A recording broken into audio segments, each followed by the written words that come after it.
Bonjour, mesdames et messieurs. Au nom de la 25e promotion, je vous souhaite la bienvenue ici dans l'amphithéâtre Louis Vicat à l'ESCP pour la matinale de la MEC. En fait, c'est quoi la MEC? Le master en MEC prépare les jeunes diplômés et les professionnels en reconversion à diriger des projets de construction en France et à l'international, à être rapidement opérationnels dans les fonctions de chef de projet, d'ingénieur d'affaires ou au sein d'une équipe opérant dans les projets les plus complexes. Pour célébrer le 25e anniversaire de la MEC, la promotion a choisi pour sa conférence d'aborder une thématique actuelle et de plus en plus importante dans le domaine du BTP, l'urgence climatique et l'impact environnemental. Avant de donner la parole à mon collègue Simon, je tiens tout d'abord à remercier les intervenants qui nous ont fait l'honneur et le plaisir de venir partager avec nous ce moment pour nous faire part de leur expérience. De même, je tiens à remercier l'auditoire pour sa présence en distanciel due aux conditions sanitaires.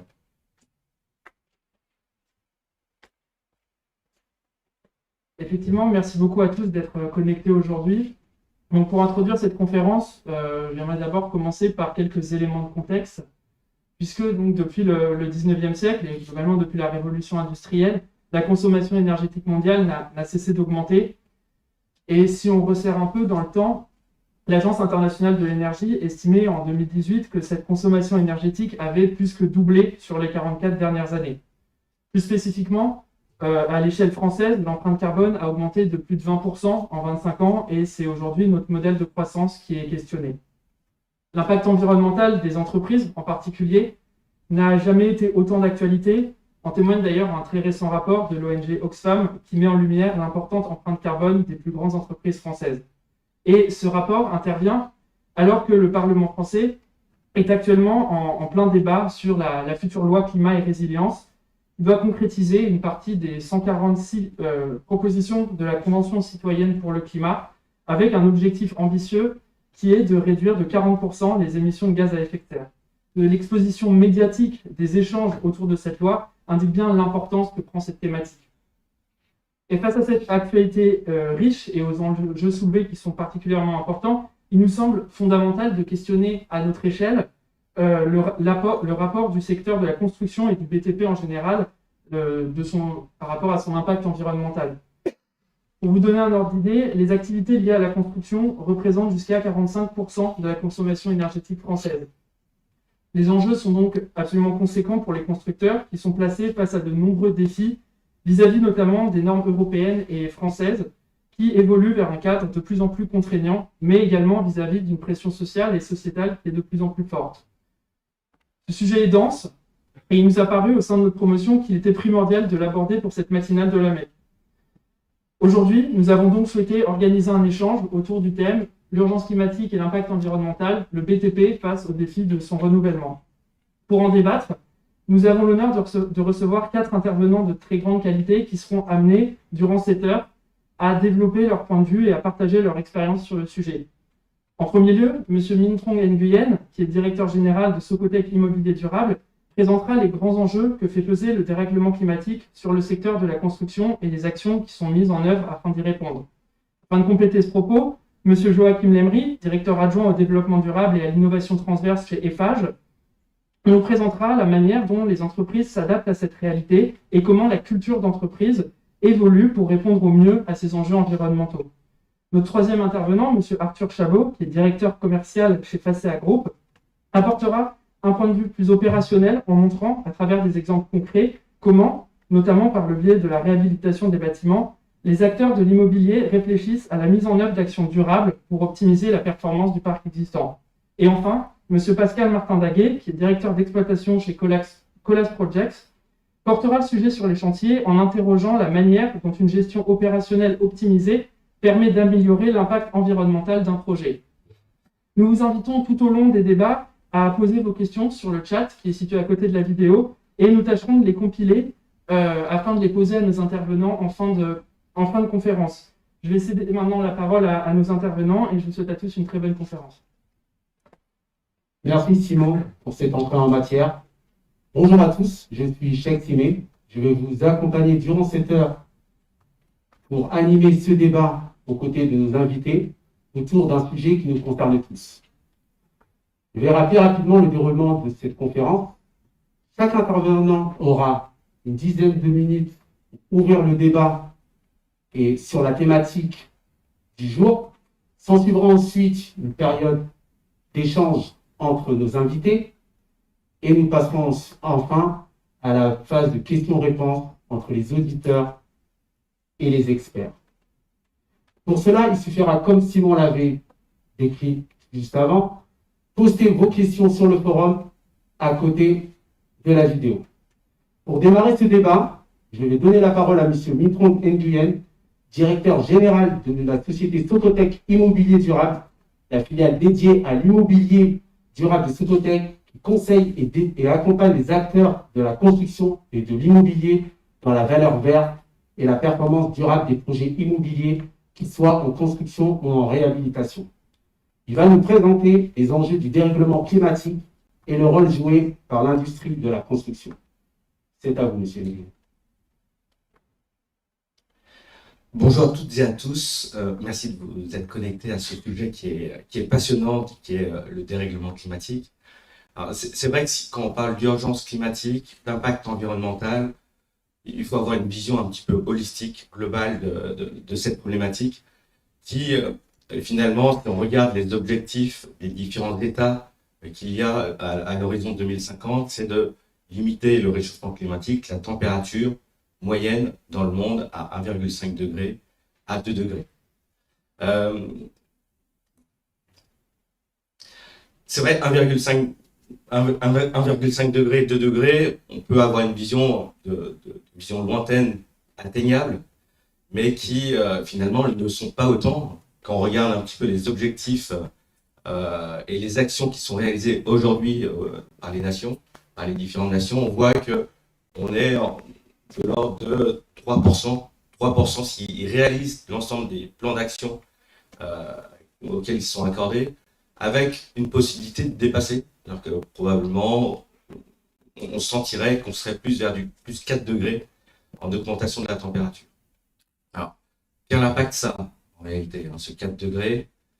Peut-être un premier élément, c'est l'élévation du niveau de la mer.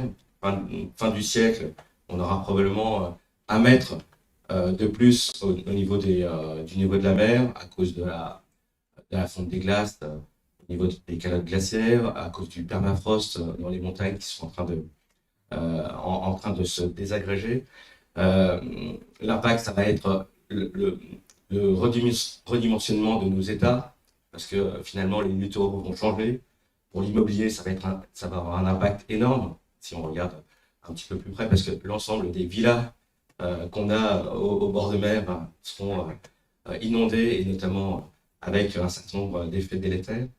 Le deuxième effet, c'est l'extinction de la biodiversité, l'extinction de la biodiversité qu'on commence à sentir, qui ne sont pas forcément dues à l'immédiat à cause de ce réchauffement climatique, mais à cause d'autres éléments comme l'artificialisation des sols, comme l'industrialisation à outrance, tous les engrais qu'on est en train de mettre dans nos sols, qui détériorent nos sols, qui entraînent une perte de biodiversité importante. Alors, je donne quelques chiffres assez éloquents. On a perdu près de 70% de nos insectes en 25 ans en Europe, donc qui montre que on est sur un problème majeur. Si on regarde l'ensemble de la chaîne alimentaire, c'est 70% d'insectes en moins, ça implique 30% d'oiseaux en moins en 25 ans. On voit la problématique qu'il va y avoir pour nous et pour toute l'agriculture, tout le fonctionnement de notre société. Peut-être le troisième, et celui qu'on voit le plus, c'est le dérèglement climatique. Le climat, la température. Il y a 2 ans maintenant, on avait eu un petit peu chaud à Paris, 42 degrés. C'était une expression de ce changement climatique. 46 degrés à Vérague, dans l'Hérault, qui montre qu'on était sur des températures très élevées. Mais au-delà de ça, c'est peut-être la température. Là, on est sur les températures maxi. Comment est-ce qu'on fait une corrélation entre cette température maxi et la température moyenne d'augmentation?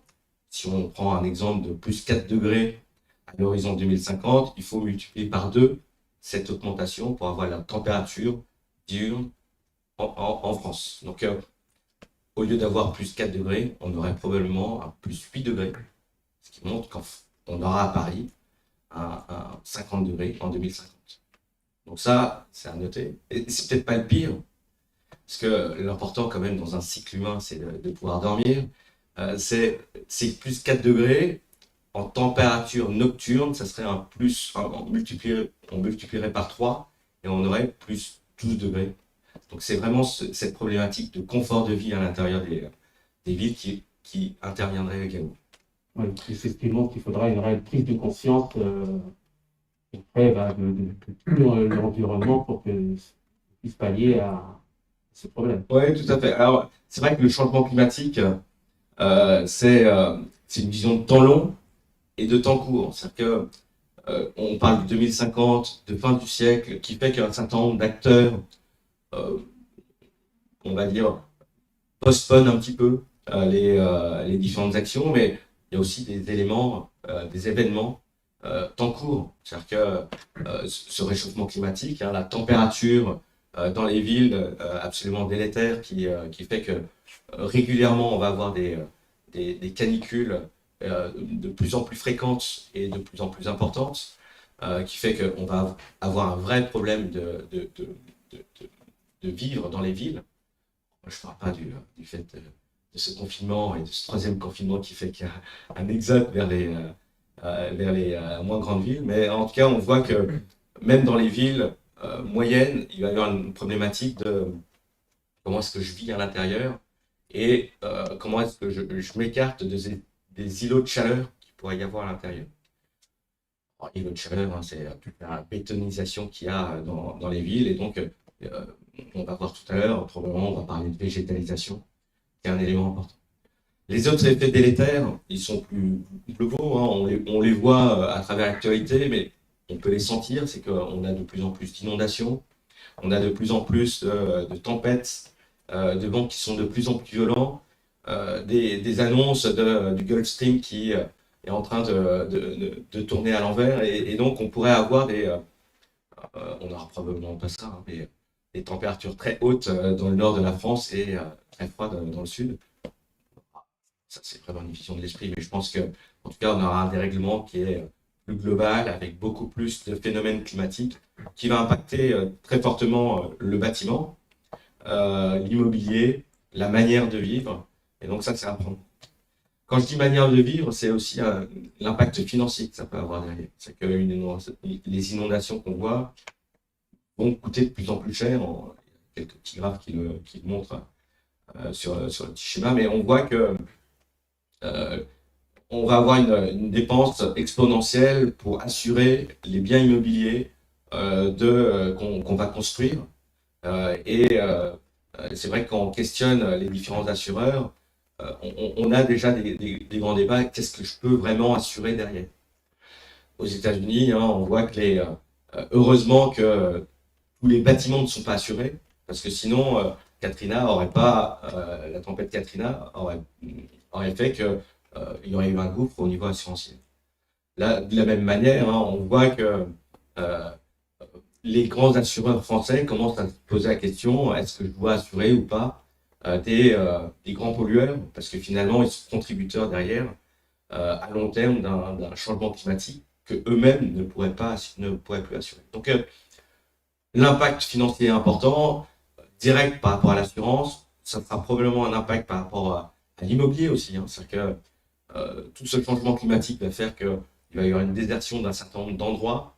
On a vécu par exemple une gentrification des bords de mer à Miami vers le centre-ville de Miami plus pauvre, et qui va faire que ceux qui sont en centre-ville moins aisés s'éloignent de plus en plus. Donc voilà, on est dans un phénomène assez inquiétant, important, et pour lequel aujourd'hui je trouve que en tout cas en France, les politiques ont abordé un changement assez fort dans le cadre du bâtiment.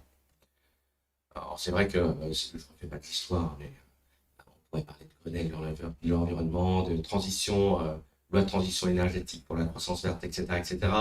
On va peut-être revenir sur la stratégie nationale bas carbone 2020, hein, qui a une vraie ambition de neutralité carbone d'ici 2050. On parle bien de neutralité carbone, même si des acteurs comme Bill Gates voudraient qu'il y ait un zéro carbone en 2050. Mais neutralité carbone qui amène à avoir une vision un petit peu de compensation de nos émissions de carbone. Et c'est vrai que si on l'a évoqué tout à l'heure, hein, ce réchauffement climatique, il y a eu un petit changement de paradigme depuis quelques années qui fait qu'on pense carbone, on pense émissions de carbone, on calcule carbone. Là où avant on parlait kilowattheure, là on pense vraiment qu'est-ce que j'émets quand je produis ce matériau, quand je construis cette voiture, quand je prends cette trottinette, etc. etc. Donc on voit que c'est le nouvel indicateur qui doit être pris et qui a été pris en tout cas dans le cadre de la stratégie nationale bas carbone et dans le bâtiment, notamment avec deux outils réglementaires qui existent, qui vont exister dans quelques mois. C'est la réglementation environnementale 2020.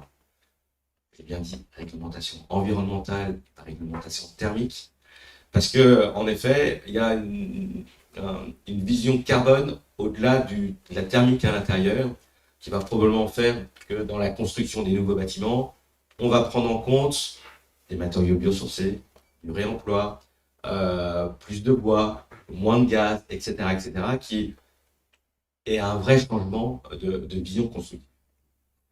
Le deuxième élément, peut-être, c'est le décret tertiaire, où l'ambition, là, va être de réduire les consommations énergétiques de moins 40% d'ici 2030, moins 50 d'ici 2040 et moins 60 d'ici 2050 pour réduire les consommations des bâtiments tertiaires.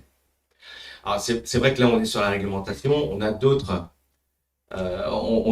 outils qui existent. D'ailleurs, on voit qu'effectivement, certaines dispositions ont été prises à ce niveau-là pour lutter contre le changement climatique, mais que reste-t-il à faire concrètement pour vraiment y parvenir Alors, ouais, c'est vrai qu'au-delà des certifications qu'on présente, bâtiment durable, bas carbone, végétalisation et autres, il y a encore beaucoup de choses à faire. C'est qu'aujourd'hui, on a pris en compte les effets de l'atténuation.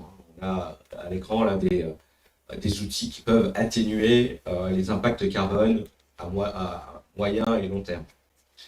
Il faut prendre en compte aussi le temps court, la résilience, les stratégies de résilience.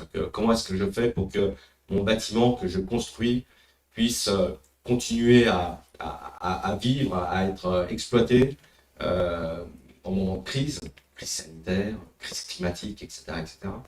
Et donc ça, c'est aussi un élément important d'usage des bâtiments. Et ça, c'est une action qui est à proprement parler humaine, qui est une grande réflexion aussi au niveau des États. C'est que on a intégré récemment le Global EPC qui permet de travailler sur ces stratégies de résilience, mais au niveau des villes et au niveau des États, pour justement trouver des solutions à chacune des problématiques. Donc c'est vrai que probablement on aura à développer cet élément pour aller plus loin, qui aujourd'hui est probablement pas suffisamment pris en compte par les utilisateurs, par les constructeurs, qui est de définir c'est quoi la fonctionnalité, c'est quoi l'usage, c'est quoi la flexibilité de mon bâtiment, qui va me permettre de continuer à fonctionner, quelles que soient les problématiques qu'il va y avoir. On va avoir 30 années un peu chaotiques, où on va penser temps court, temps long, atténuation, résilience. Et c'est vrai qu'au-delà de cette vision temps long, il faut aussi penser à fonctionner, à vivre. Oui. En effet, cela est très clair. Monsieur Martin Daguet, peut-être que vous avez votre vision des choses à nous apporter sur ce sujet.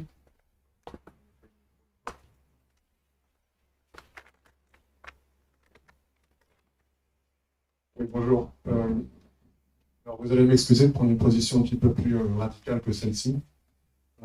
Les 1,5 degré de réchauffement climatique d'ici 2050 par rapport à l'ère pré-industrielle c'est pour avoir 68% de chance, seulement 68% de chance, de ne pas avoir des effets en cascade. Donc même, avec les 1,5 degré, on n'est même pas sûr de ça.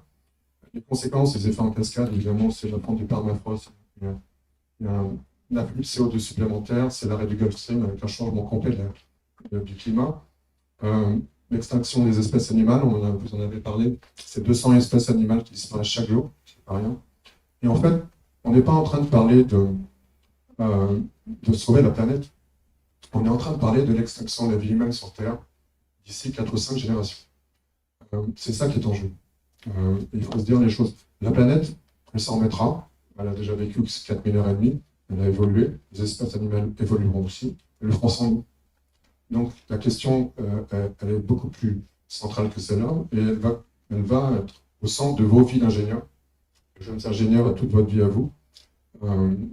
Comment faire pour arrêter cela et ce ne sera pas juste des petites mesures, ça va être des mesures qui sont exceptionnelles, une révolution. Dans ma vie d'ingénieur, j'ai vécu 2 révolutions. La première, c'est la révolution de la sécurité. Il y a 30 ans, on ne portait pas forcément des chaussures de sécurité sur les chantiers ou des casques, on fumait, on buvait de l'alcool. Ça paraît ridicule aujourd'hui, mais c'était le cas il y a 30 ans. On a fait cette révolution, et puis on a fait la révolution de la qualité, avec les systèmes ISO particuliers, qui venaient en particulier du nucléaire, j'en ai fait partie. La troisième révolution qu'il y a à faire, c'est celle de l'environnement. En fait, la révolution de la sécurité, c'est les gens. La révolution de la qualité, c'est l'argent. Et la révolution, évidemment, de l'environnement, c'est la planète. Les gens, l'argent et la planète, people, planet, profit. C'est ça les 3 jambes du développement durable. Il reste cette dernière révolution à faire. Il vous reste cette dernière révolution à faire. C'est à vous de la faire. Évidemment, on est là pour vous aider, en particulier parce qu'on a laissé traîner un peu les choses. Mais ce sera à vous de le faire dans vos vies d'ingénieur. Ça va être absolument central. C'est ce qui va vous guider parce qu'encore une fois, ce qui est en ligne de mire, c'est l'arrêt de la vie humaine sur Terre. Merci pour votre vision à ce sujet. Donc, en effet, on constate que des actions ont été mises en place et que les normes évoluent et que le chemin est encore long. Mais il est intéressant de se pencher sur ce chemin qui a été parcouru par les entreprises de la construction. Et à ce sujet, qui de mieux que M. Joachim Lemery, géographe et environnementaliste de formation avec un parcours en ingénierie de l'aménagement du territoire et aujourd'hui directeur adjoint du développement durable et innovation transverse du groupe EFAGE, l'un des majors du BTP, pour nous parler de l'évolution des entreprises face aux enjeux environnementaux.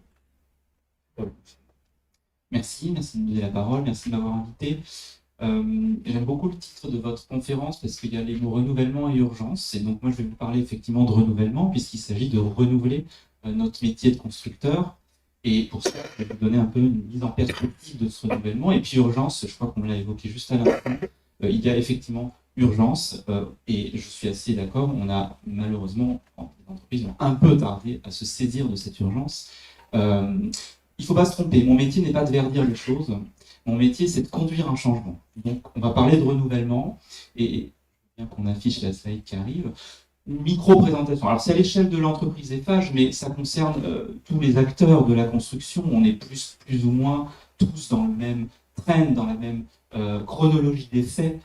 Mais il se trouve que ça fait 13 ans que je suis dans cette entreprise, et ça fait 10 ans que je suis dans la même direction des développement durable. Et donc, j'ai une certaine légitimité pour avoir vu des choses changer malgré tout.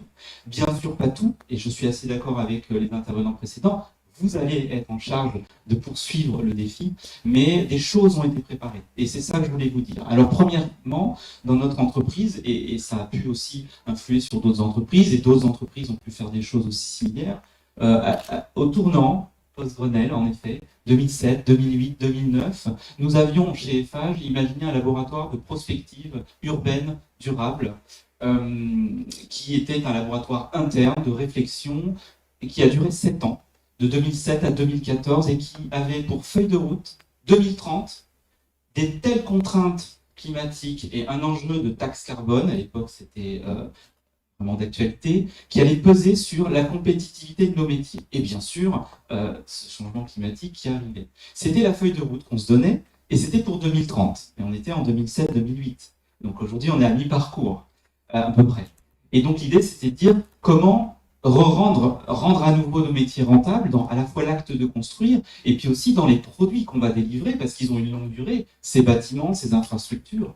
Et donc, on est parti d'une feuille de route qui était celle-ci et on a produit pendant 7 ans avec les ingénieurs du groupe de toutes branches, de tout métier pour décloisonner, pour faire système et penser holistique. Je pense qu'on se rejoint là-dessus. On a pensé des tas de solutions, parfois qui étaient des solutions sur le papier, qui faisaient très peur à nos ingénieurs, très clairement. Franchement, c'était une parenthèse enchantée, et beaucoup de nos ingénieurs, par ailleurs, qui n'étaient pas membres de ce laboratoire, discréditaient un petit peu, il faut l'avouer, ce laboratoire et ses productions. Pour autant, il était sous l'égide de notre président-directeur général, et ce laboratoire, qui a eu 4 sessions, a eu des restitutions auprès de nos instances dirigeantes, et en premier lieu, notre COMEX.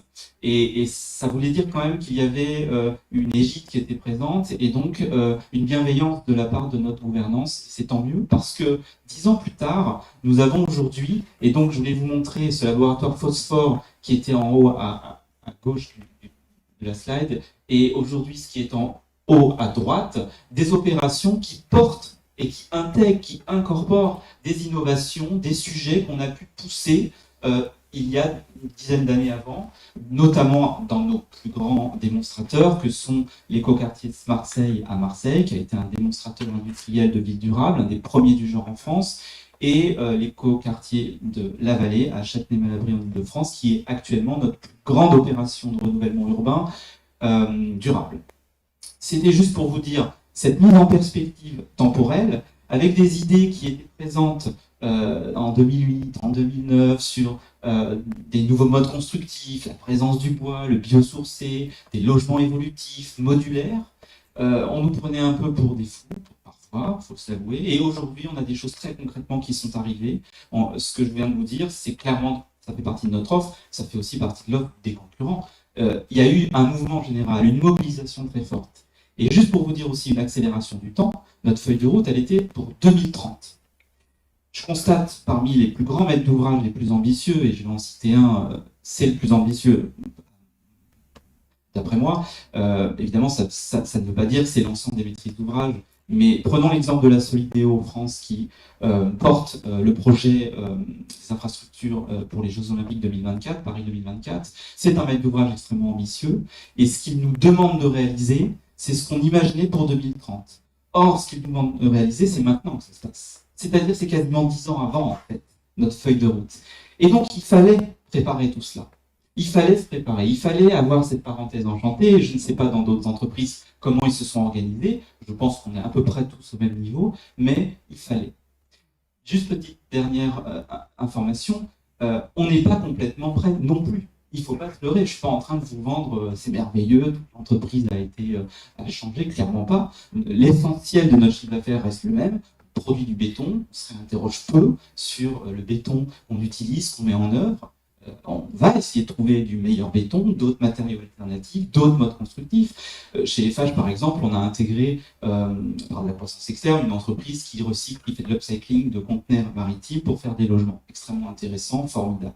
On a une industrie du bois, comme d'autres. Pour autant, on est assez faible, par exemple, dans la construction hors site, notamment à partir de béton. Ce que fait très bien une entreprise telle que GA, par exemple. Voilà, c'est juste pour vous dire qu'il faut être honnête aussi. On a beaucoup d'étapes encore à franchir, mais on a préparé, et c'est notre rôle, nous, en tant que direction de développement durable, d'avoir préparé ce genre de mouvement. Mon métier, c'est bien un métier de conduite du changement. Oui, tout de même, on comprend bien que avec cette approche que chez Eiffage, vous êtes énormément investi depuis ces dernières années pour contribuer à l'évolution liée à la transition écologique. D'ailleurs, comment appréhendez-vous le basculement générationnel? C'est une bonne question, et puis elle s'adresse forcément aux étudiants qui nous regardent, à vous, et aux étudiants futurs. C'est pas si simple à répondre. Beaucoup diraient facilement « Ah, ben, les plus jeunes sont forcément les plus convaincus, c'est formidable, etc. » Je ne constate pas cela. Il y a des jeunes qui arrivent, qui sont très convaincus, oui. Mais il y a beaucoup de jeunes qui ne font que réappliquer les enseignements des plus âgés, etc. Et à l'inverse, je découvre aussi des gens qui sont dans leur fin de carrière, et on en a beaucoup encore dans nos entreprises, évidemment, on a une moyenne d'âge un peu fait une pyramide des âges un petit peu particulière, qui ont acquis cette conviction peut-être un peu sur le tard, mais qui... Et puis il y a tout un espèce de ventre mou, effectivement, d'acteurs plus ou moins convaincus, mais finalement perturbés entre le temps court et le temps long, ne sachant pas trop comment régler les sujets. Et il est vrai que le gros de la résistance, c'est les quinquas, un peu patrons, top management, middle management, qui bloquent un peu. Voilà. Même si, bien sûr, il y a des éclairés, évidemment, et en particulier nos grands patrons qui ont très bien compris le mouvement. Donc c'est un peu plus subtil et compliqué. Toutefois, je pense qu'il faut miser évidemment sur la génération qui arrive. C'est bien pour ça que vous faites cette conférence, c'est bien pour ça qu'on est tous là. Et je crois quand même que c'est plus seulement des choses qui doivent être, on va dire, minoritaires que l'introduction des modules développement durable, environnement dans les formations. Ça doit être absolument massif et majoritaire. Et là, ça traîne peut-être un peu dans un centre d'école, le SCP un petit peu, d'autres. Et donc, il faut bousculer tout ça, il faut aller nettement plus loin. C'est évident. Voilà pour ce qui relève du regard générationnel. Petite incise également, on voit venir des jeunes de grandes écoles, pas du tout de l'ESCP, d'autres grandes écoles, qui nous interrogent, nous, les entreprises, en disant « Mais que faites-vous exactement? On aimerait maintenant venir chez vous uniquement si vous avez une bonne gueule verte. » Et ils envoient des questionnaires, à nos membres dirigeants, et donc forcément, en tant que direction de développement durable, on y répond. C'est super, mais attention, c'est pas parce qu'on n'a pas la super bonne gueule verte qu'on doit nous fuir. Au contraire, si tous les gens qui sont convaincus et qui sortent des meilleures écoles de France vont chez un producteur d'énergie renouvelable, je pense qu'on aura tort. Ils auront tort. C'est pas là que l'enjeu se passe. L'enjeu se passe dans les entreprises qui ont des forts impacts. Les pétroliers, les carriers, les cimentiers, les entreprises de construction, évidemment. Donc c'est chez nous qu'il faut venir. Même si on n'a pas la meilleure gueule aujourd'hui, verte, mais c'est bien chez nous qu'il faut venir, les enjeux se passent là, et c'est avec nous qu'il faut compter. Et donc on veut compter avec eux, donc il faut les séduire, bien sûr. Mais en tout cas, cette évolution générationnelle, elle est là, c'est-à-dire il y a une demande un peu d'alignement entre les valeurs, le sens du travail et ce qu'ils vont faire réellement. Ça beaucoup plus qu'avant, je trouve. Aujourd'hui, on a l'impression que le sens du travail, c'est carrément l'alpha et l'oméga de sa carrière. Encore plein d'activités où on n'est pas obligé d'avoir un sens hyper profond, etc. Enfin, chez nous, ça commence à être de plus en plus le cas, et dans nos milieux, dans nos métiers, oui, je pense. Donc c'est là que je mesure un peu le changement générationnel, culturel. Et donc pour finir, peut-être slide dernière, merci. Ça se prépare encore une fois, cette culture aussi, et ça se prépare en la documentant, en la consolidant. Nous avons écrit chez Eiffage en 2012 ce petit livre en haut qui s'appelle Des villes et des hommes, et qui faisait la synthèse de ce laboratoire phosphore que je vous avais présenté au départ. Et depuis l'an dernier, nous avons un rapport climat qui présente nos avancées, nos ambitions, nos objectifs. En 2013-14, nous avions publié ce livre vers le génie civil écologique pour montrer que l'acte de génie civilistique, il pouvait être totalement imaginé en intégrant la variable écologique.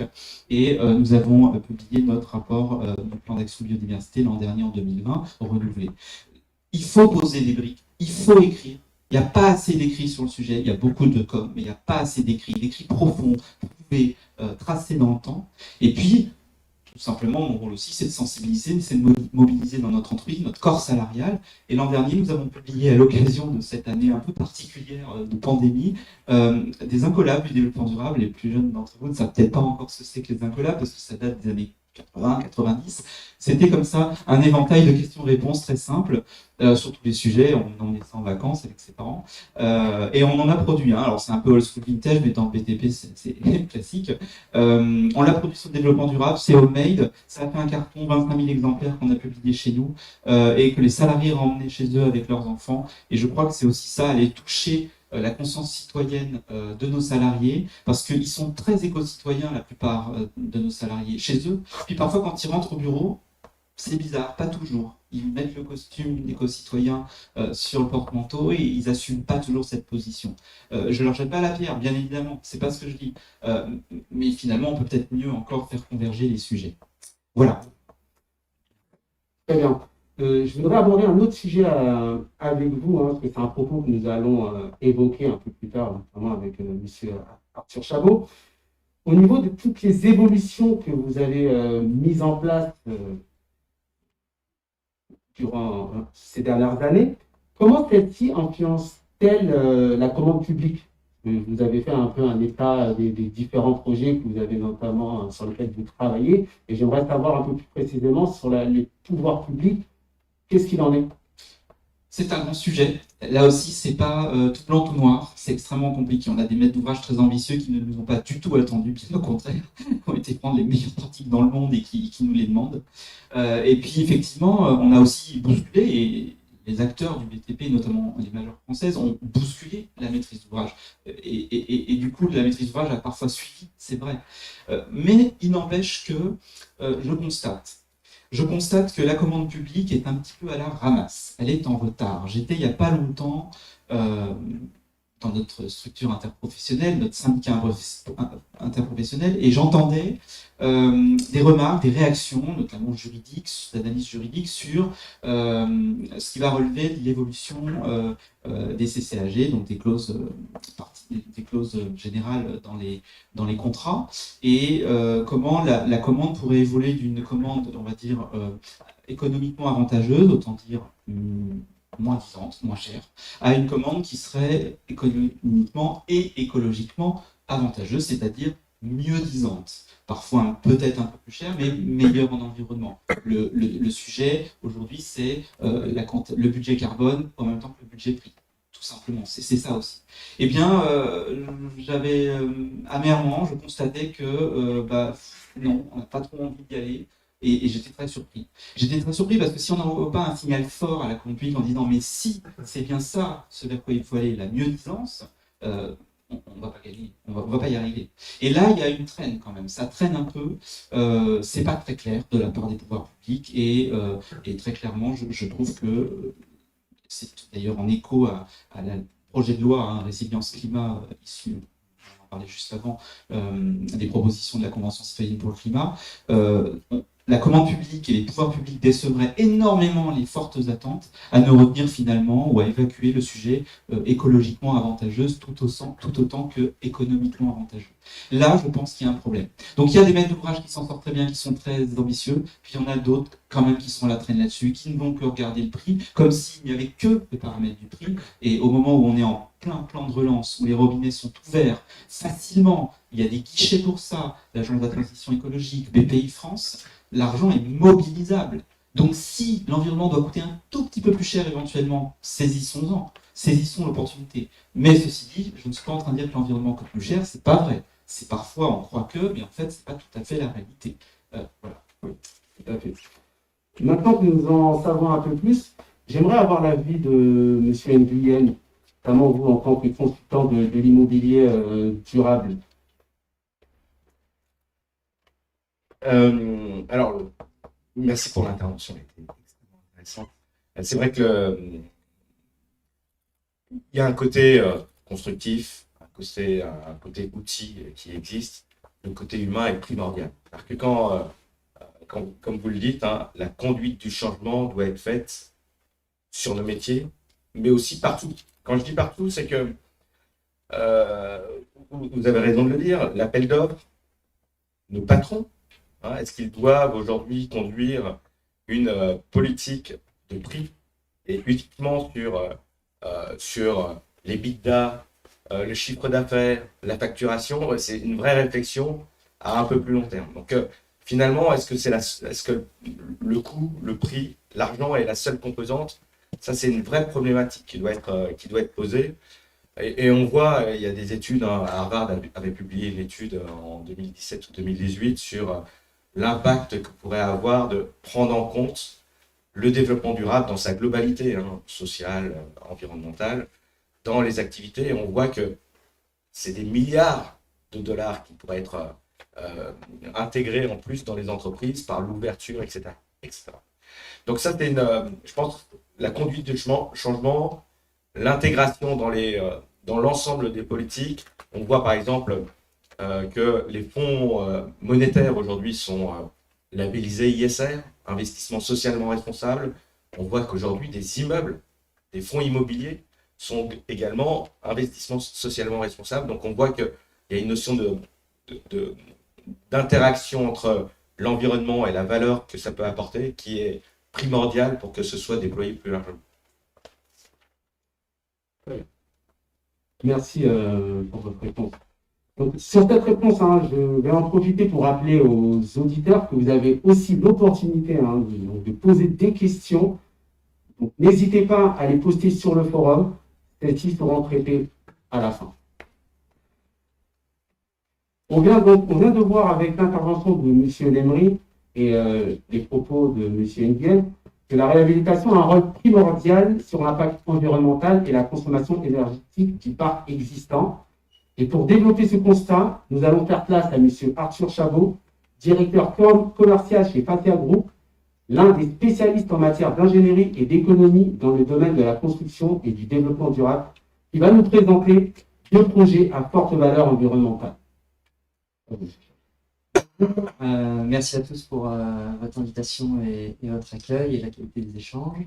Donc moi, je vais pouvoir intervenir sur deux exemples un peu concrets de ce qu'on peut faire de bien et de mieux dans le domaine du bâtiment et de la réhabilitation, qui montrent des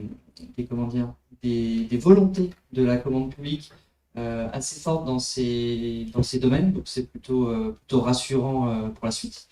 Donc, le premier exemple qu'on va aborder, donc c'est conception, réalisation, exploitation, maintenance, CREM, sur une résidence à Fontenay-de-Camp, dans le 12e arrondissement de Paris. Donc là, par exemple, c'est un premier exemple de passation de contrat qui prend en compte un coût global d'opération, pas seulement sur le coût de réhabilitation, mais également son coût sur sa durée de vie en exploitation et en maintenance. Donc ça, c'est déjà une approche qui est intéressante et qui inclut la performance énergétique dans le choix des entreprises. Donc sur ce projet, il a été mené donc, par Paris Habitat, le bailleur social de la ville de Paris. Et le groupement retenu dont nous faisions partie était une association entre Bouygues Bâtiment Habitat Réhabilité sur la partie entreprise générale, le cabinet d'architecture Catherine Trévéja Architecte, la SIEC en exploitant, et donc Facea qui intervenait avec une double casquette, à la fois en tant que bureau d'études techniques, mais également la filiale développement durable du groupe AI Environnement, pour tout ce qui touchait au respect des contraintes environnementales, énergétiques, et également de sensibilisation des occupants, dont on reviendra juste après. C'est très bien. Là, on a vraiment un cas concret d'un initiateur public, en l'occurrence Paris Habitat. Exactement. Ça, c'est un projet qui a été démarré initialement en 2017 avec un concours gagné en 2018 qui nous amène sur plus de 3 ans. Donc là, actuellement, on est en chantier avec une livraison prévue l'année prochaine normalement. Donc en termes de chiffres, pour vous donner des ordres de grandeur, on est sur 485 logements répartis sur 9 bâtiments, donc un énorme ensemble immobilier. Ça représente 20 millions d'euros de travaux avec des ambitions énergétiques relativement élevées, puisqu'on va sauter de 3 classes au niveau du DPE, et surtout on va réduire les consommations d'énergie de plus de 60%.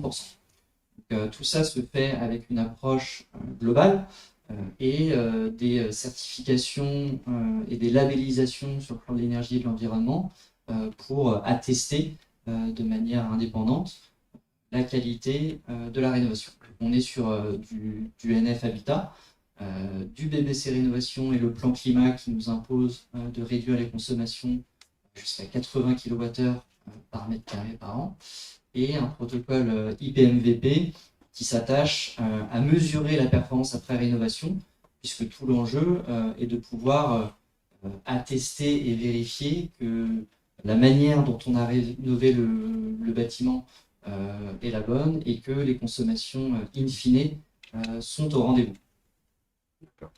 Alors, quels ont été les axes forts de cette réhabilitation ?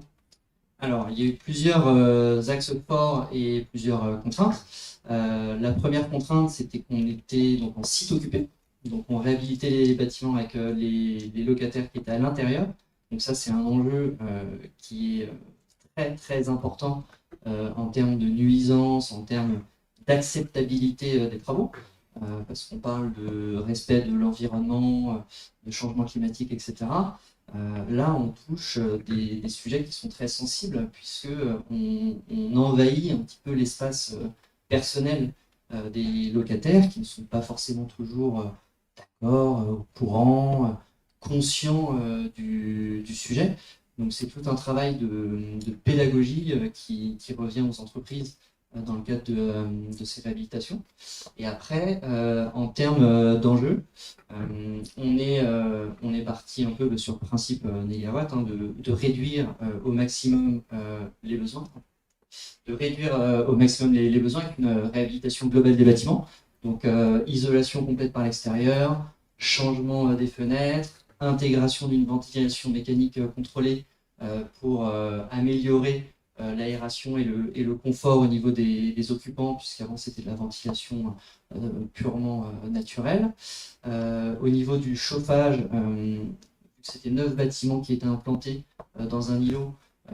Il était alimenté par une sorte de réseau de chaleur interne, donc on a complètement refait. Là encore, d'un point de vue environnemental, on s'est posé des questions pour avoir les meilleures solutions, mais les contraintes du site, qui était très urbain, très dense, avec un réseau déjà existant en termes de distribution, nous ont poussé sur le choix d'une réfection entre guillemets toute simple avec des chaudières gaz à condensation et une petite innovation environnementale et énergétique portée par la SIEC qui a été brevetée, qui est l'intégration d'une pompe à vapeur d'eau. Le principe, sans rentrer trop dans le détail technique, c'est de saturer en humidité l'air qui va servir à faire la combustion, de manière à pouvoir récupérer encore plus d'énergie dans les vapeurs dans les fumées de condensation et diviser par 2 les émissions de NOx liées à cette combustion.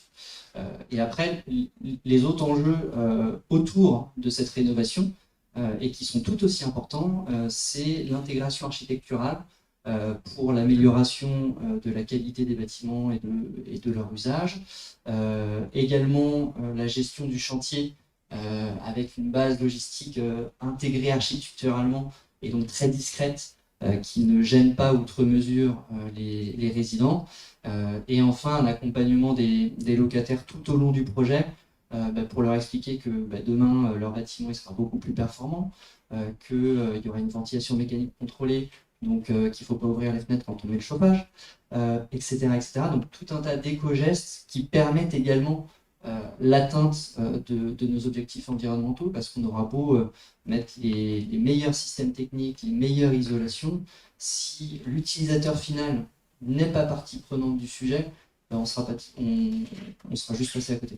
Oui, donc il y avait un vrai travail de réelle prise de conscience aussi à faire. Exactement. Vraiment d'un point de vue. Et concrètement, est-ce que ça marche? Quels sont les premiers retours que vous avez? Alors les premiers retours, c'est un peu compliqué parce que c'est encore en chantier, mais je vais vous parler d'une autre démarche qui est tout aussi intéressante et beaucoup plus poussée, qui est la démarche Energy Strong, sur laquelle on participe actuellement en appel d'offres. Donc, en 2 mots, la démarche Energy Strong, c'est une démarche qui nous vient des Pays-Bas. Energy Strong en hollandais, ça veut dire le saut énergétique.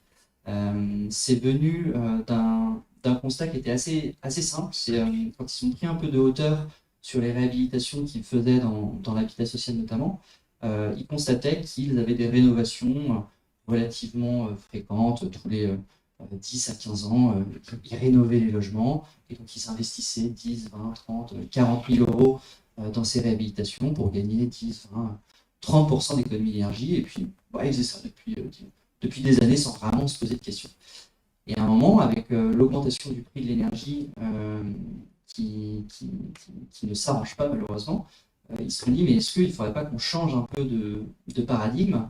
Et ils se sont dit, autant maintenant faire une seule rénovation, une bonne fois pour toutes, avec un vrai saut énergétique, un vrai gap de performance, pour arriver à un bilan énergétique nul sur une année.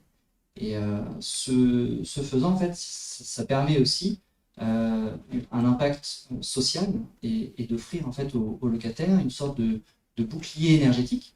C'est-à-dire que si l'énergie augmente de 10% l'année prochaine, si le bilan des consommations est nul, 10% fois 0, ça reste 0. Donc cette démarche a été importée en France en 2016 par Greenflex, financée par les certificats d'économie d'énergie et Interreg, soutenu bien sûr par le ministère et l'ADEME. Le principe étant de pouvoir transposer cette démarche à l'échelle française. On a des réglementations différentes, on a des organisations un peu différentes, d'agréger d'une part une demande auprès des bailleurs sociaux, donc que vous voyez ici. Je n'ai pas pu mettre tous les noms parce qu'ils sont chaque année de plus en plus nombreux à intégrer la démarche. Donc structurer d'une part la demande pour qu'on ait assez de logements dans la balance pour peser, et d'autre part structurer l'offre auprès d'entreprises du bâtiment, de bureaux d'études comme nous, pour accompagner dans ce changement de paradigme pour lequel on n'est pas forcément habitué. Et donc tout ça se fait à travers ce qu'on appelle des marchés globaux de performance qui ont l'avantage de pouvoir parler au-delà du prix de performance énergétique et aussi de respect de l'environnement. Donc ça, c'est assez enrichissant. C'est très bien. Donc, en effet, ces deux projets nous montrent comment il est possible de s'unir et de prendre en considération la question environnementale. Ce retour d'espérance nous permet aussi de mieux comprendre l'enjeu d'une telle démarche qui touche tous les secteurs, même celui de la réhabilitation, que vous avez pu l'évoquer, ce qui prouve que le développement durable prend une place de plus en plus prépondérante dans le cœur des acteurs de la construction et de ses parties prenantes. Et à ce sujet, je voulais justement demander l'avis à M. Lemery. Avez-vous des éléments à compléter, vous, en tant qu'entreprise de construction, sur ce que M. Chabot vient d'exposer?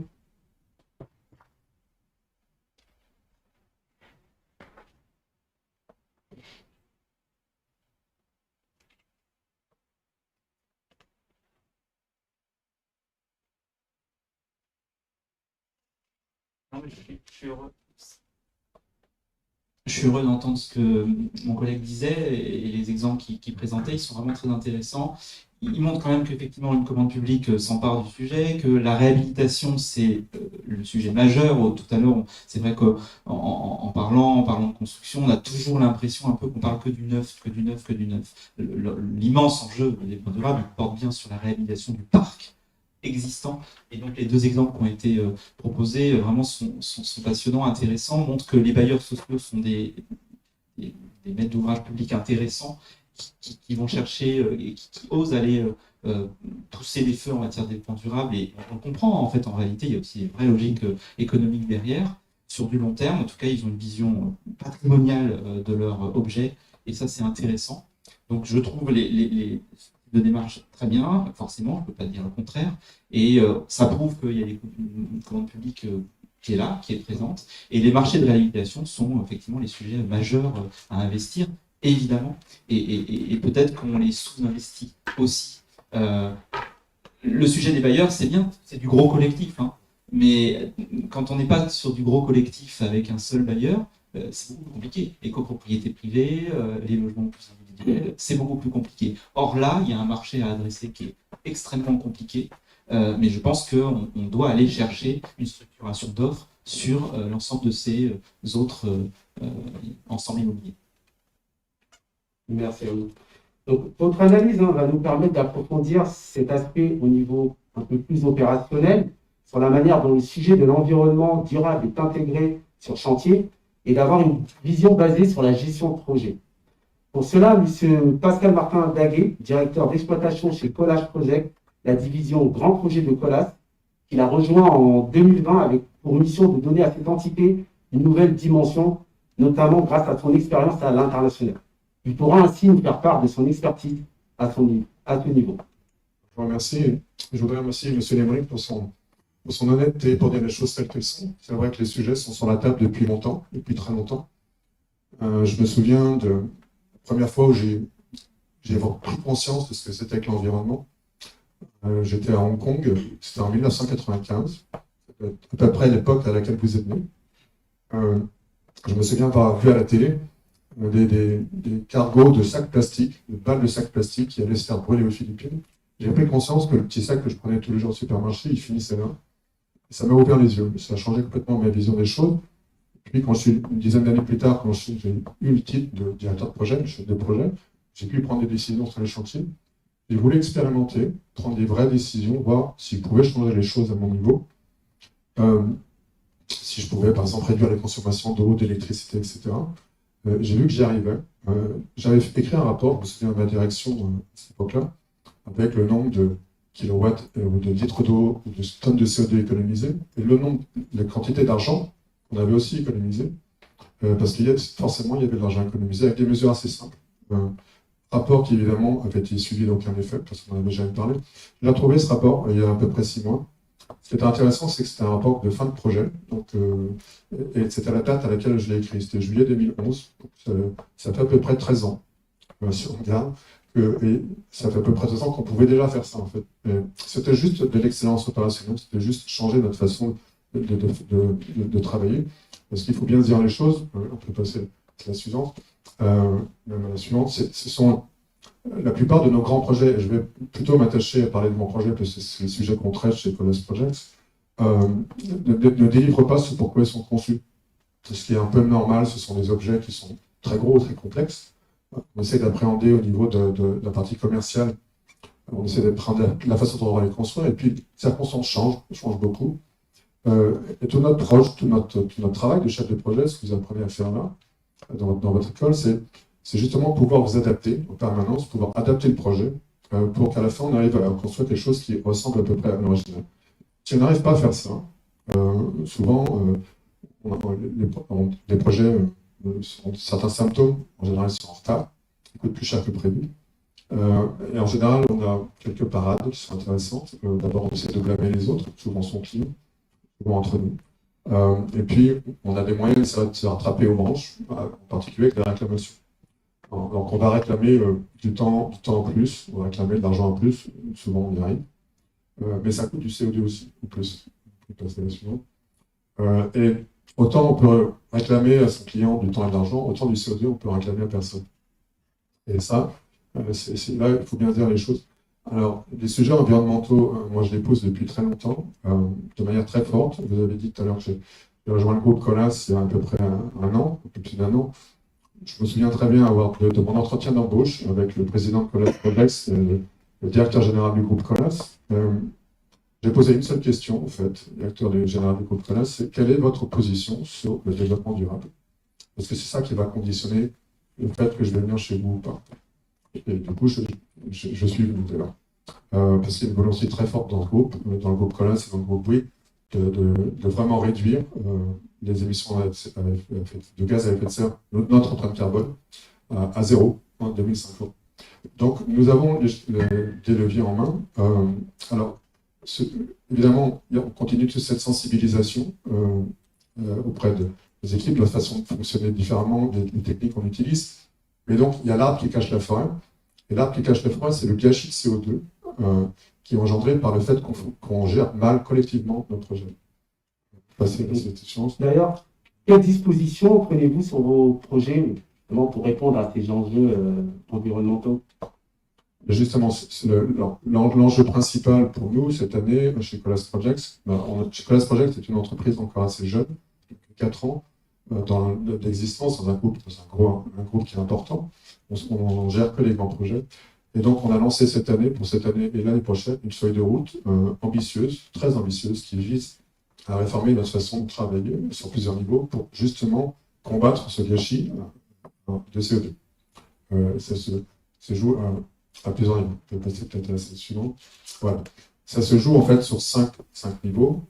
Il y a d'abord, ça c'est l'excellence opérationnelle. C'est ce que nous voulons faire d'abord pour justement réduire notre gâchis de CO2. Il y a la réforme de notre système de management, c'est-à-dire nos procédures, comment on fonctionne. comment notre entreprise fonctionne, comment nos chantiers fonctionnent. Et puis ensuite, il y a la deuxième partie, ce sont nos outils de pilotage, nos indicateurs de performance, comment justement, ça, ce sont les outils qui sont à la disposition des chefs de projet pour justement constamment corriger le tir, voir comment on dévie du but qu'on s'est fixé et comment on peut continuellement corriger pour arriver toujours à la fin. Dans ces outils, il y a des outils contractuels, et ça c'est très important pour nous, les outils contractuels, parce que si on arrive bien à s'entendre avec son client, à régler toutes ces petites déviations, on ne va pas au contentieux. Quand on va au contentieux, c'est ce qu'il y a de pire en fait, au niveau déjà pour notre travail, mais aussi au niveau environnement, parce que c'est du CO2 en plus, c'est perdu de toute façon. Même si on gagne un peu d'argent, de toute façon, c'est du CO2 qui est perdu. On a des outils contractuels qui sont importants à utiliser. La réclamation en fait partie, et elle est là justement pour corriger cette petite déviation. C'est pas là pour se rattraper aux branches quand on vient gérer notre projet. Donc ça, c'est des sujets qu'on pousse. Ensuite, c'est la partie ressources humaines, évidemment, le recrutement d'experts, la formation de jeunes aussi, la montée en compétences, les webinaires. Et puis la troisième, qui me semble être un outil, un axe très important et souvent mis de côté. Et ça, c'est lié à ce que disait M. Emery tout à l'heure sur les quinquas un peu patrons, dont je fais partie, qui ont une vision un peu, vous avez parlé ça, de ventre mou, c'est ça. Mais c'est bien, c'est bien. C'est sur la gouvernance. Ça, c'est un sujet très important. Qui sont les gens qui prennent les décisions? Parce que c'est là que les choses sont importantes. C'est comment on prend des décisions, comment on prend des décisions pour le projet, pas pour son entreprise, pas pour essayer d'avoir des informations, mais comment on va prendre des décisions qui sont pertinentes, souvent courageuses, pour pouvoir avoir un seul but, que notre projet se passe bien. Parce que quand il se passe bien, on gagne de l'argent, on fait ce qu'on fait, et surtout, on ne gâche pas le CO2. Et puis, un axe extrêmement important, qui est transverse à tout ça, c'est l'innovation, et en particulier la transformation numérique, dans lequel on s'est engagé de manière très forte. Et on a, dans le groupe Bouygues, évidemment, des partenaires comme Bouygues Télécom, en particulier pour nous aider. Parce que la transformation qu'on voit, et dont M. Chabot a parlé dans le logement, avec toute la domotique, il faut qu'on l'ait aussi sur nos chantiers, parce que c'est ça qui va nous permettre de mieux piloter, de mieux gérer nos chantiers, de moins faire d'erreurs. Encore une fois, c'est quand on n'arrive pas à bien se coordonner, quand on n'arrive pas à faire ce travail, les projets se passent mal. On a la pression de notre direction pour avoir un résultat personnel, une marge nette. Souvent, on parle beaucoup de ça, mais on parle que d'argent dans ces cas-là. Mais quand on passe mal, on gage du CO2. Ça, on ne peut pas le rattraper, c'est perdu. Pour l'entreprise, c'est perdu pour la planète. En effet, hein. Ce focus nous permet d'apprécier ce qui est mis en œuvre pour atteindre les objectifs en matière de réduction du bilan carbone sur un chantier. Monsieur Nguyen, vous qui intervenez en tant que consultant dans ce domaine, pouvez-vous nous faire part de votre approche sur ce point-là? Alors, c'est vrai que la notion de carbone est importante à tout niveau. On l'a évoqué, hein, financier, au niveau des actes, du chantier, de la conception. Peut-être que l'innovation, le changement va être un élément important à continuer. C'est-à-dire que comment est-ce qu'on peut réduire réellement encore plus de manière massive la réduction de carbone? Est-ce que c'est le hors-site qui est potentiellement une incroyable possibilité de réduire les émissions de carbone, d'amener des matériaux sur un chantier qui sont traités, et donc de tout gérer à un seul endroit? Est-ce que c'est la vision de l'économie circulaire, mais finalement on se dit je le traite en finale, ce réemploi, mais est-ce que je ne peux pas traiter à l'initial, à la réflexion, au programme immobilier, du matériau que je vais mettre, réemployer, biosourcé, avec une vision de flexibilité et de réversibilité déjà à la fin de vie? C'est probablement tous ces éléments qui sont encore naissants, qui ont besoin d'être structurés, travaillés, et qui vont permettre le changement finalement. C'est les outils qui vont permettre d'avancer, de changer la manière de construire, changer la manière de voir les différents acteurs de l'immobilier. Donc je pense que il y a encore du travail. Il y a encore du travail, plein de possibilités d'innovation. Énergie Strong, c'est extra. L'économie circulaire, la résilience. Bref, il y a un terrain de jeu qui est énorme pour nous, les vieux, mais aussi pour tous les jeunes, parce que c'est pas une question générationnelle de travailler sur ce sujet. Et donc voilà, je pense que le débat est ouvert. Toutes les innovations sont bonnes à prendre. De l'action managériale qui est importante, parce que c'est ça qui crée le changement, à l'outil qui va ancrer le changement dans la réussite de notre survie. Bien, merci à vous. Donc, nous voilà bien nos faits. Hein. On a pris plein d'informations à ce sujet. Maintenant, nous allons faire place à vos questions. Nous allons d'ailleurs démarrer par les étudiants de l'AMEC qui sont présents avec nous. Donc, qui avons-nous pour la première question?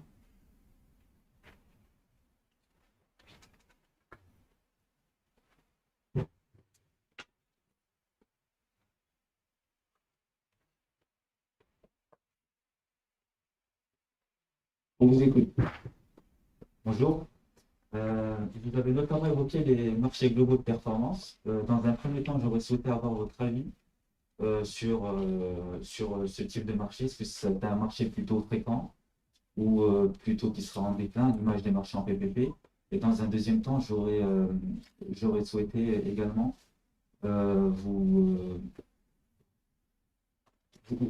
du fait que les entreprises sont engagées sur la performance du bâtiment, et qu'elles peuvent se retrouver effectivement face à de lourdes sanctions et pénalités en cas de non-respect des performances, est-ce qu'elles ne peuvent pas être un peu réticentes dans le recours à ce type de marché? Merci. C'est une très bonne question. Les marchés globaux de performance, on en voit de plus en plus. C'est des processus qui sont un petit peu plus lourds. Parce que les entreprises s'engagent dans la durée sur des choses qu'elles ne maîtrisent pas forcément. On parlait dans le cas de la réhabilitation sociale, il va y avoir l'impact des locataires qui, s'ils ne jouent pas le jeu, ça va être compliqué d'atteindre les objectifs. Donc après, les entreprises s'adaptent parce que de toute façon, le marché change. Et donc, on n'a pas tellement de choix. Dans le sens où si on veut travailler maintenant, il faut avoir la force de ses convictions.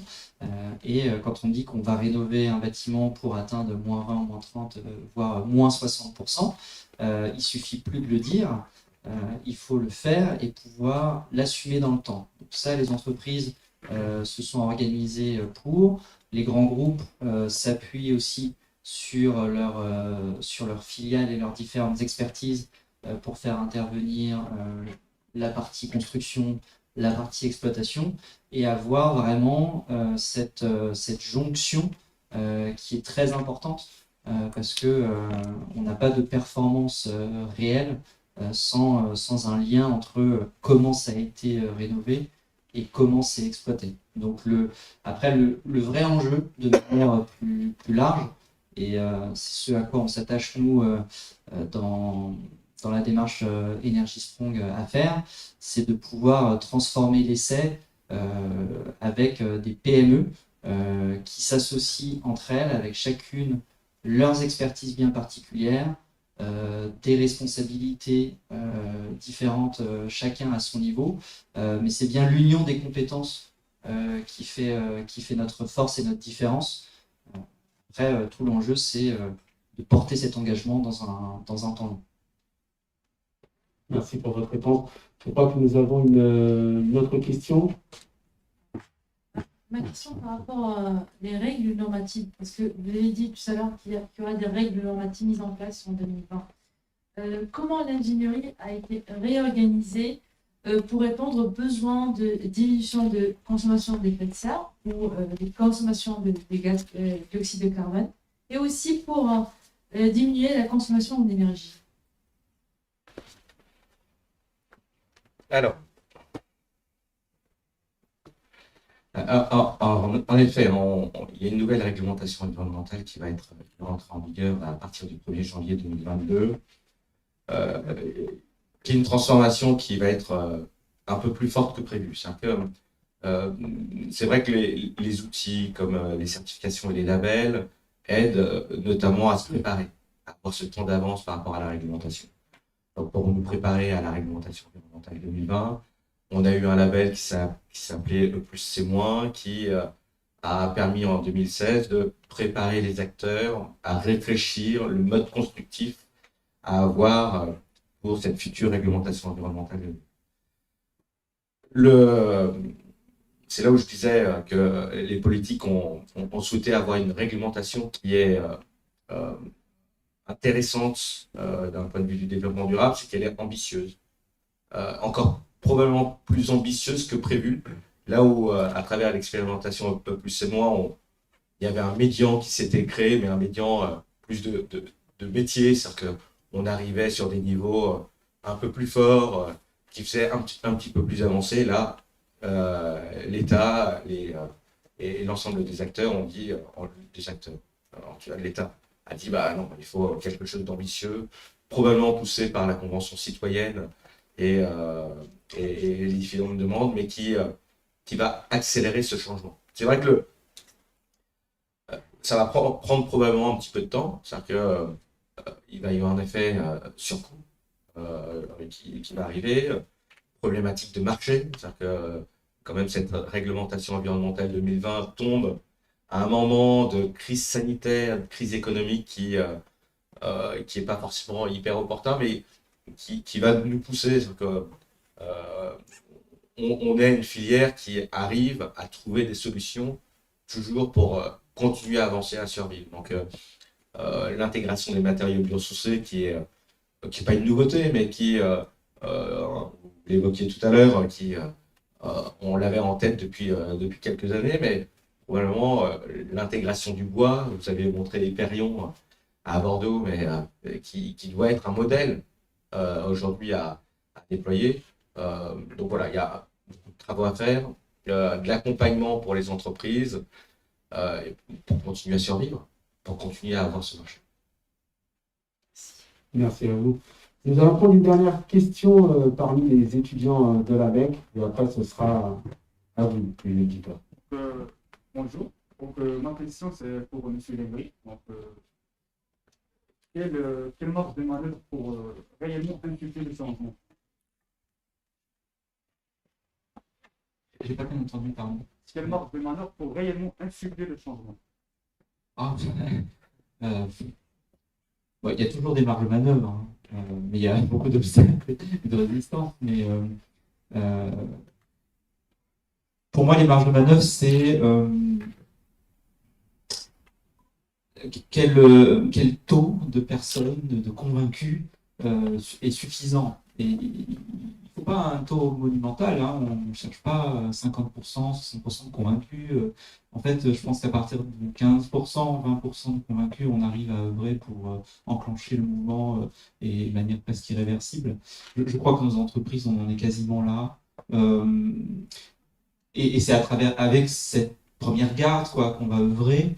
Après, les marges de manœuvre sont nombreuses. Enfin, je veux dire, c'est des moyens, c'est du staff dédié, c'est effectivement une croissance externe parfois, c'est des moyens d'études.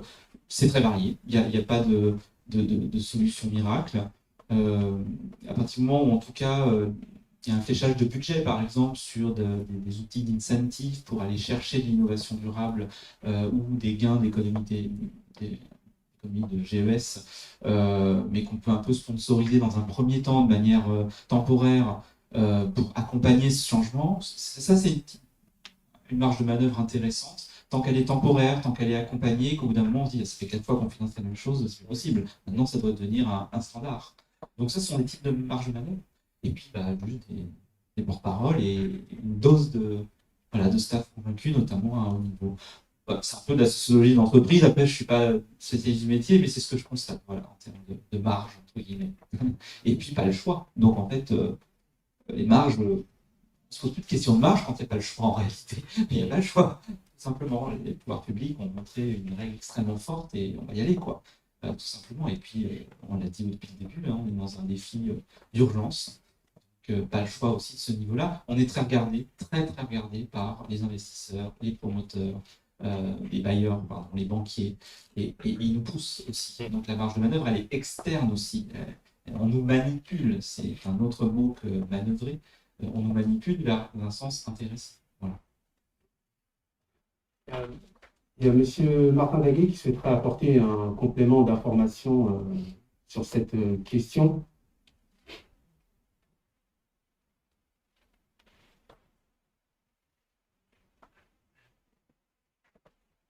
Oui, merci à nouveau, je suis d'accord avec vous, monsieur Lemory. L'être humain est assez résistant au changement, il ne peut pas changer.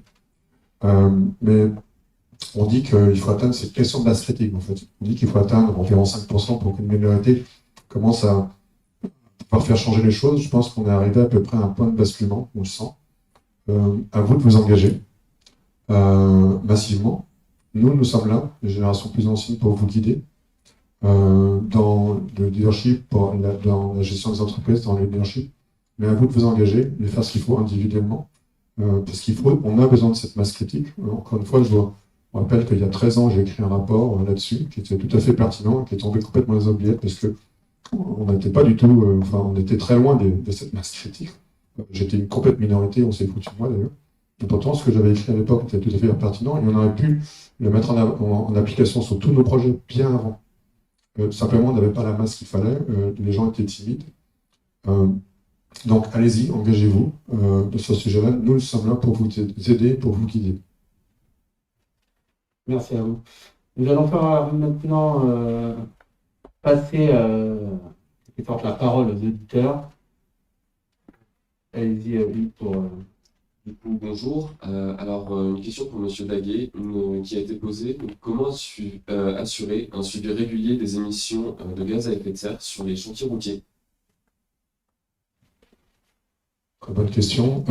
Il y a aujourd'hui un outil qui s'appelle, qui est développé par l'Association des routes de France, s'appelle l'éco-comparateur Sèvres, qui permet justement de calculer un bilan carbone.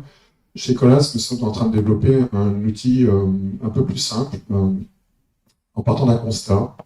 Une fois, je rappelle la révolution qu'on a fait sur la sécurité, une trentaine d'années. On a commencé à avoir des mesures pertinentes sur la sécurité le jour où on a pu calculer un taux de fréquence, un taux de gravité. Aujourd'hui, il nous faut ça, il nous faut une ligne de référence.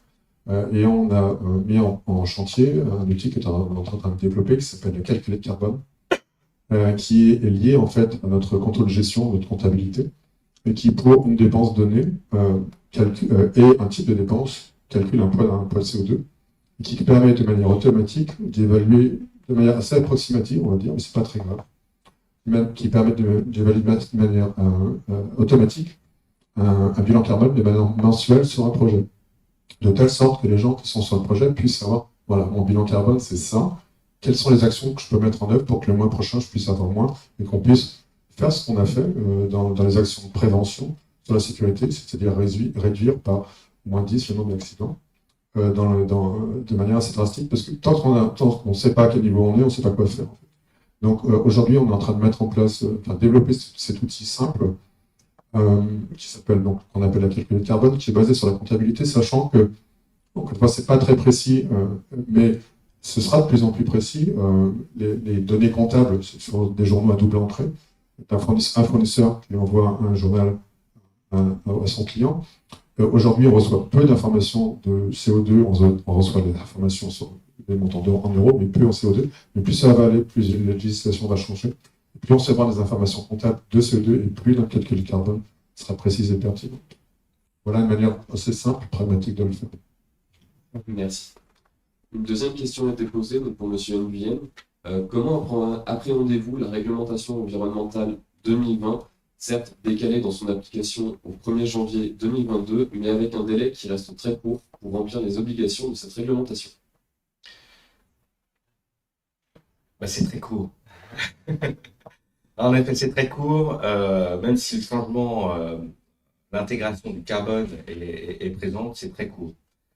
Peut-être dessus, c'est aussi quelque chose de très bien. C'est-à-dire que ça va créer du changement, hein, on l'a dit tout à l'heure, changement de filière, changement de paradigme, changement de manière de faire et changement d'investissement.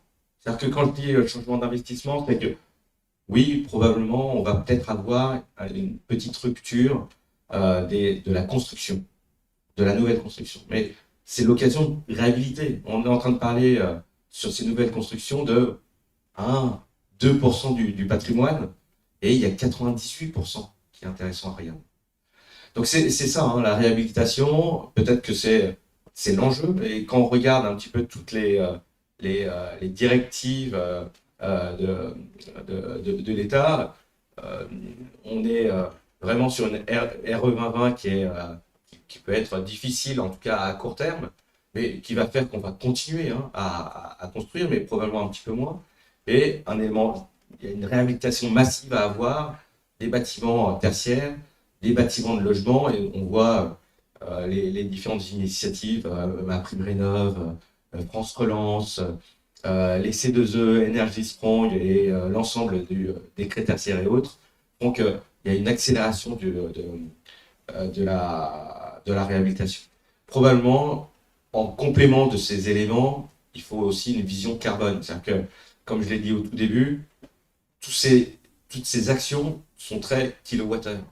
Donc, comment est-ce qu'on fait pour avoir ce basculement sur du kilowattheure vers du carbone et du calcul carbone quand on fait une réhabilitation, qui n'est pas encore tout à fait prise en compte, hein. On a encore une Arte globale qui date de Mathusalem, mais voilà, il y a encore un petit peu de travail à faire dessus, mais il faut travailler sur la réhabilitation, il faut travailler aussi, et c'est le propre de la loi climat et résilience, sur la limitation de l'artificialisation des sols, qui va être un élément assez majeur, parce qu'il faut avoir aussi une vue holistique. C'est comment est-ce que je fais pour faire que mon bâtiment soit bas carbone, zéro carbone, et que mes externalités soient aussi bas carbone. Comment je fais pour ne pas me déplacer en voiture, etc., etc.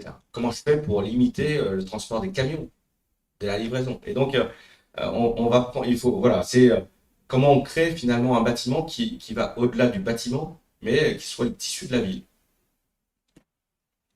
Merci à vous, merci pour cette réponse. Donc, sur cette réponse, nous voilà arrivés au terme de cette conférence. Nous espérons qu'elle aura répondu à vos attentes et qu'elle vous a permis d'en apprendre davantage sur ce sujet qui les touche tous et dans lequel chaque citoyen peut y apporter sa pierre à l'édifice. Nous avons tous un rôle à jouer, peu importe notre statut. Un grand merci aux experts pour leur présence ainsi que pour la qualité de leur allocution qui ont suscité, on l'espère, beaucoup d'intérêt auprès de notre auditoire, que je tiens également à remercier car vous êtes les garants de la réussite d'un tel événement. Et enfin, merci à la 25e promotion du Master AMEC dont je fais partie pour le travail fourni pendant l'organisation de cette conférence. Merci à tous, passez une bonne journée.